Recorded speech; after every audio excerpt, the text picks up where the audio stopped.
Estás escuchando Sin Fin. Actualidad, cultura, política, música y espectáculos. Un sinfín de noticias. De la mano de Mariela Boschi. Y sabemos que estamos en emergencias, son varias las emergencias. Es para donde uno mira, el recorte, la motosierra ha hecho caer programas de todo tipo. Y el tema de la salud preocupa y mucho. Hace tiempo ya que se vienen movilizando, no es la primera vez, pero hoy hubo una movilización al Ministerio de Salud por la emergencia en discapacidad. El Foro Permanente para la Promoción y Defensa de los Derechos de las Personas con Discapacidad convocó a esta movilización al Ministerio de Salud, del cual depende la ANDIS, que es la Agencia Nacional de Discapacidad, que preside el directorio del Sistema Único de Prestaciones, y esto es ante la falta de respuesta del reclamo urgente a la convocatoria de una reunión para ver qué es lo que pasa, ¿no? Porque hay más de 250.000 personas con discapacidad que se quedan sin atención, porque hay un ahogo financiero que enfrentan los prestadores de los servicios, hay prestaciones que empiezan a caerse, a darse de baja, y hay personas que perdiendo esas prestaciones hacen un retroceso muy grande en su salud. Estamos con Pablo Molero, él es coordinador del Foro Permanente para la Promoción y Defensa de los Derechos de las Personas con Discapacidad. Pablo, bienvenido. Mariela te saluda. ¿Cómo estás? Bien, hola, ¿qué tal, Mariela? ¿Cómo vas? Bueno, ¿cómo resultó? Esto fue a la mañana, ¿no? La movilización. Sí. Hoy convocamos a las 10:30 de la mañana frente al Ministerio de Salud de la Nación. Hubo una cantidad importante de personas, familiares, personas con discapacidad, profesionales, instituciones, representantes de instituciones. Lo que concretamente hicimos fue entregar una nueva nota, porque en realidad en febrero enviamos al ministro una nota, en abril también no tuvimos respuesta, así que decidimos hoy hacernos presentes y entregar una nueva nota donde se le plantea la necesidad de que haya un aumento de aranceles. Le planteamos que por lo menos hay un 73% de atraso, ¿sí? En lo que se paga por los servicios que se prestan, los aranceles que se pagan. Tengamos en cuenta que para un cierto servicio, un centro de día, de jornada doble, esto llega a cubrir, el arancel que cobra llega a cubrir el 77% de sus costos laborales, o sea, no se cubren todos los costos laborales ni todos los costos extras que se tienen más allá del personal. O sea, es preocupante esta situación, que entregamos esta nota, que no reciba. Por supuesto, no hubo respuesta hoy, voy a entregar la nota, pero queríamos hacer conocer esto y llamar la atención del Ministerio de Salud, que aparte lo sabe esto. El gobierno sabe que está atrasado, que hay un atraso arancelario. Lo que pasa es que hay una diferencia entre ellos, siempre dicen que están cerca de la inflación. Claro, están cerca de la inflación porque no reconocen el 25% de inflación de diciembre, claro, porque no se reconocen los atrasos que vienen del gobierno anterior. Pareciera que el Estado se olvida, que cuando cambia empieza borrón y cuenta nueva. Entonces, claro, así es muy fácil decir que se está cerca de la inflación, claro.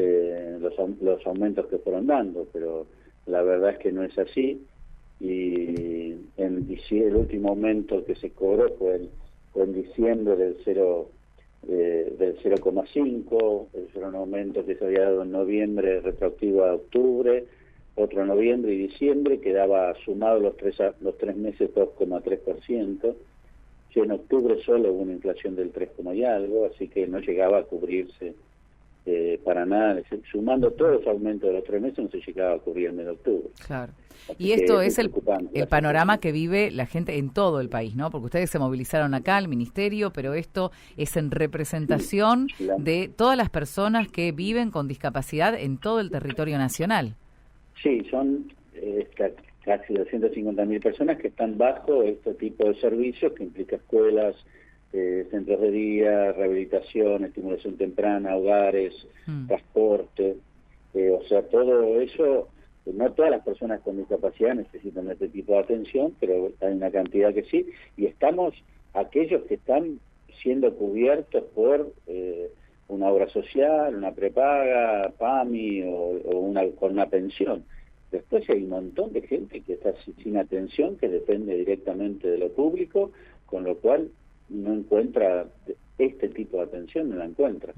O sea, la situación es más preocupante si uno amplía la cantidad de gente porque no hay, desde lo público, a nivel escolar, educativo, puede haber un tipo de respuesta.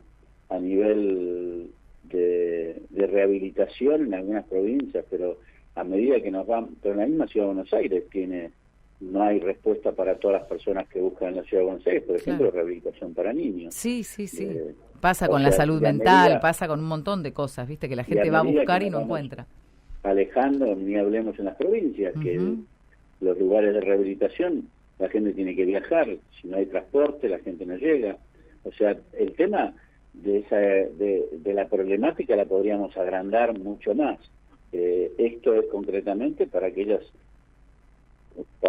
instituciones o profesionales que están brindando servicios, que hay una cobertura y no se está reconociendo.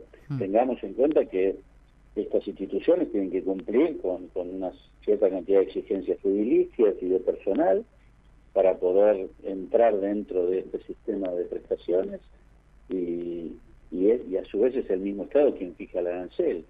O sea, es preocupante y hay la respuesta que se recibe de parte de la agencia es que no va a haber aumentos porque el presupuesto de la Nación es el mismo del año pasado. Claro.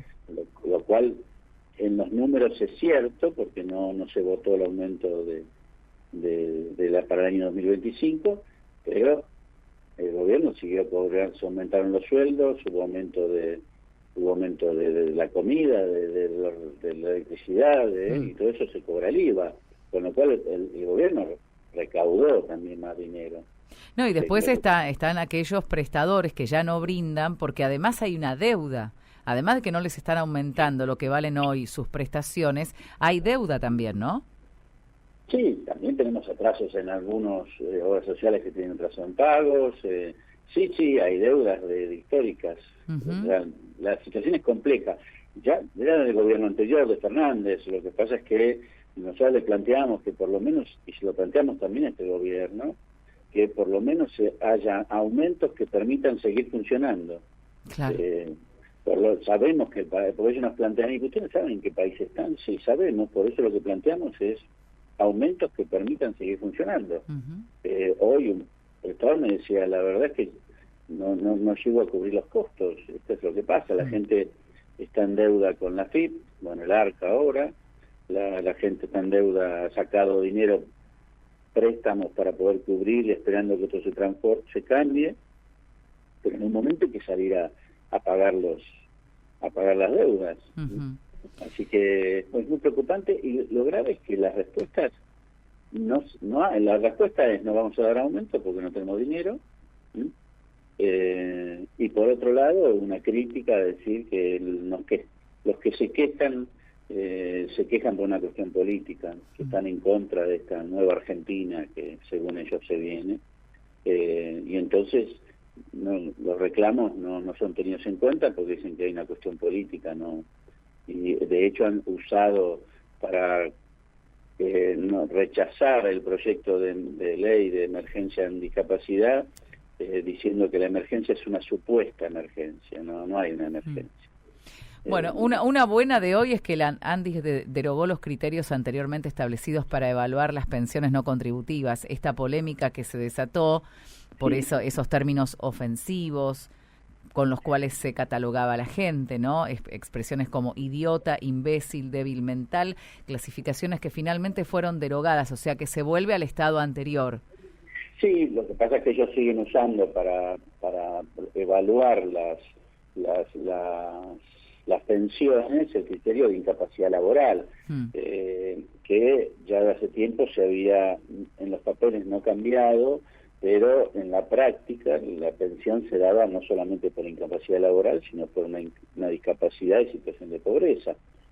Ayer me contaba una madre que desde diciembre le avisaron que dejaba de cobrar la pensión para sus 2 hijos con discapacidad y con unas discapacidades complejas, porque no cumplían con el nivel de incapacidad laboral. Sí, pero esa persona estaba siendo atendida, recibía medicación, y ahora desde diciembre quedó sin nada. O sea, el criterio que se está aplicando no es el criterio que desde la época de Kirchner se viene aplicando. Entonces no podemos desconocer la historia de cómo fue la entrega de las pensiones. Salir hoy a plantear que es la incapacidad laboral es un retroceso de cómo se venía planteando el tema. Total. Pero no podemos dejar de ver bueno que los criterios para el baremo que usaban, o que habían planteado usar, lo dieron de baja para algo nuevo. Claro. ¿Qué porcentaje, no sé si ustedes tienen hecha la evaluación, de personas vulnerables en situación de pobreza, de niños, están incluidos en este universo de 250.000 personas? Porque uno tira el número, pero cuando le ponemos cara, cuando le ponemos edad, cuando le ponemos situación social, ¿con qué nos encontramos, Pablo? A ver, muchas de las prestaciones están dirigidas, tengamos en cuenta que muchas de las prestaciones están dirigidas, como la estimulación temprana, muchos de los procesos de rehabilitación, escuelas, inclusión educativa, el apoyo a la inclusión educativa en escuelas comunes, digamos, centros educativos terapéuticos, están dirigidos claramente a jóvenes de 18 para abajo, claro. Con lo cual, no te sé decir el número, pero... Sí, pero ya me estás diciendo que son chicos, niños, niñas y adolescentes. Claramente, pero aparte, digamos, vuelvo a decir, acá es más grave la situación, porque tenemos niños que... A ver, yo te pongo un ejemplo. Yo tengo un pequeño servicio de atención gratuita en el Bajo Flores para la gente. Yo tengo 60 chicos con terapias, es gratuito el servicio. Tengo una lista de espera de 30 personas, ¿sí? Claro. Ya empecé directamente, ya no anoto gente en la lista de espera, no tiene sentido, no lo voy a atender. Ya ayer rechacé 3 personas que vinieron a la mañana a pedir porque no tenían dónde atender a sus hijos. Eso se da todas las semanas, ¿sí? Y estábamos hablando de la ciudad de Buenos Aires, ¿sí? O sea, si vos multiplicás, y hablamos de solamente un centro que queda en el Bajo Flores, esto se debe repetir tranquilamente en toda la ciudad de Buenos Aires, ¿sí? Así que, y eso es la ciudad de Buenos Aires.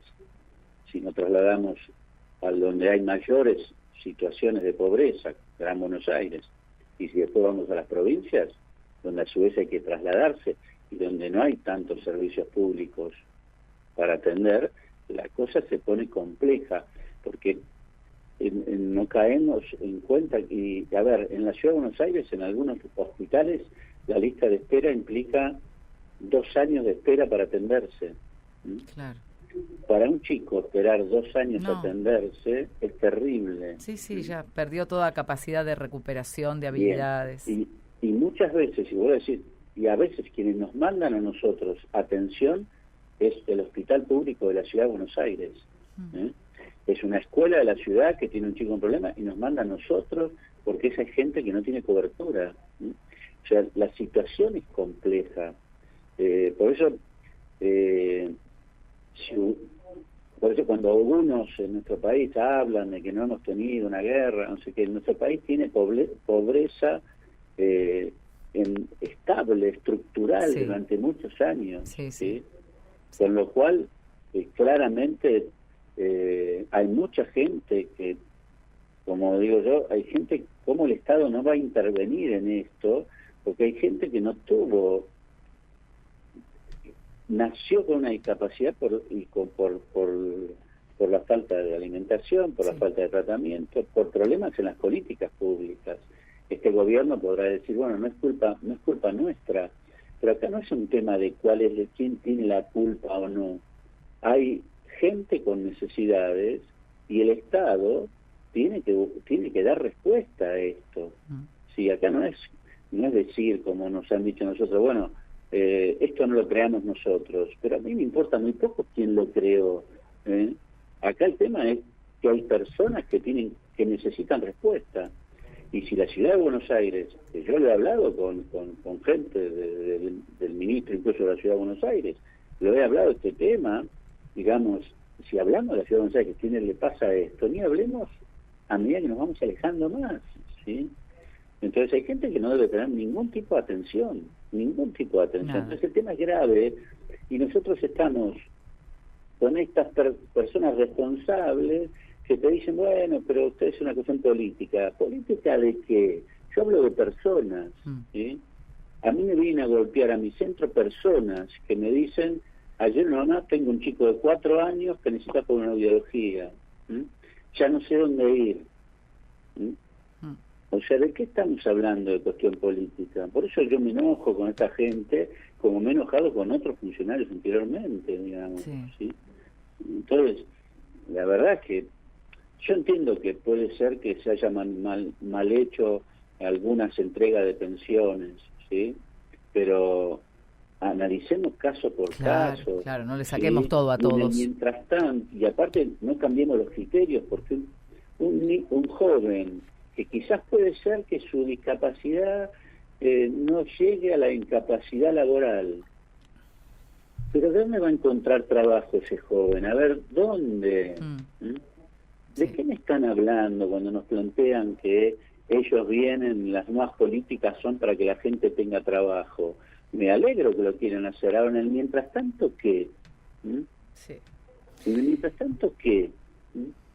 Entonces, la verdad que cuando uno escucha ciertos planteos de los funcionarios actuales, la verdad que son rechazables totalmente y hasta ofensivos, ¿sí? Hasta ofensivos. Pablo, hoy les recibieron la carta y ¿qué más?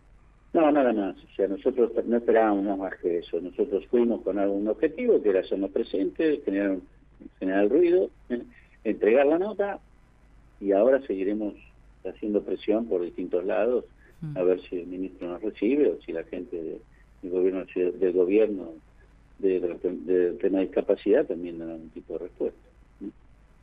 Pablo, sos sacerdote también. Soy sacerdote, sí. ¿Y cómo se conjuga eso?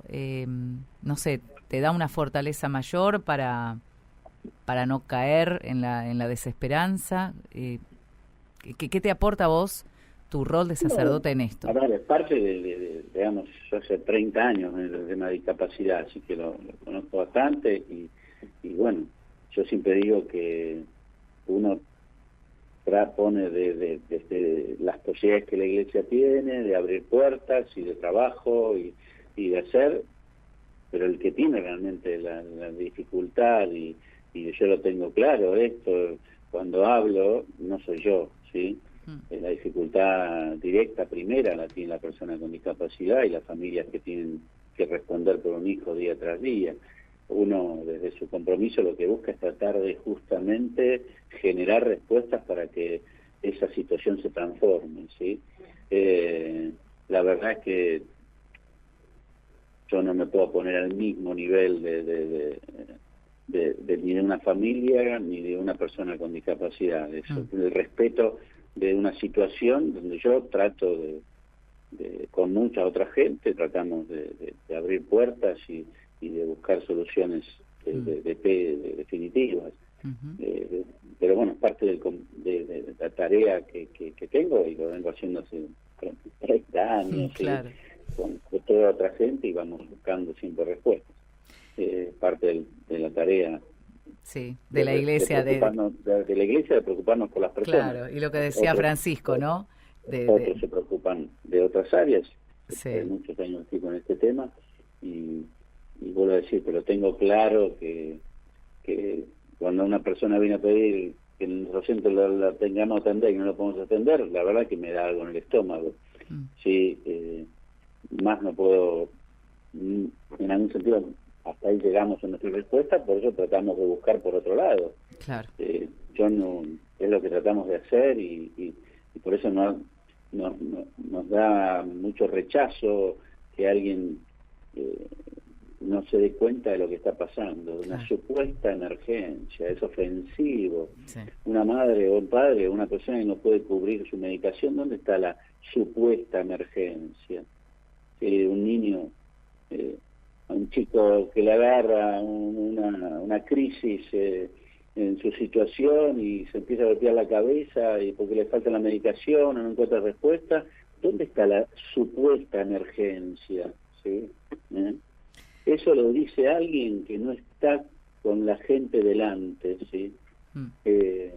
Por eso me acuerdo una madre que también en una de las tantas situaciones de atrasos y de dificultades con la pensión, le agarró un día a su hijo, fue al PAMI, al funcionario de discapacidad de ese momento, y le dijo, mire, acá está mi hijo, yo tengo que ir a trabajar, ¿sí? O usted no me da respuesta, usted se queda con mi hijo, ¿sí? Porque yo tengo que ir a trabajar para sostener a mi familia. Hágase cargo usted, porque usted es el PAMI y usted tiene que darme respuesta, ¿sí?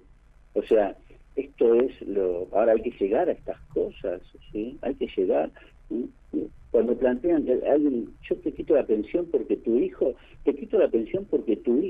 no está peor de lo que tendría que estar para que yo le dé la pensión. Ahora, ese hijo que no puede recibir la medicación o está todo el día ahora encerrado en su casa, la verdad, o sea que hay que estar más hecho pelota, perdóname la expresión por no poner otra más grave, hay que estar más hecho pelota para que alguien entonces te dé respuesta. La verdad que es ofensivo, sí, es ofensivo. Pablo, te mando un abrazo enorme y estaremos ahí, apoyando en lo que se pueda, atentos a las redes sociales que ustedes tienen para la próxima convocatoria y haciendo también un poco de fuerza nosotros como ciudadanos, ¿no? Que no sea únicamente la lucha de las 250.000 personas que en el país viven con algún tipo de discapacidad, que sea una queja, una protesta y una lucha de todos. Bueno, muchas gracias a ustedes por preocuparse, llamar, escuchar, transmitir. Un abrazo, gracias. Pablo. Gracias. Chau, chau. Era Pablo Morero, coordinador del Foro Permanente para la Promoción y Defensa de los Derechos de las Personas con Discapacidad. Mariela Boschi nos acompaña con Sin Fin. Sin Fin.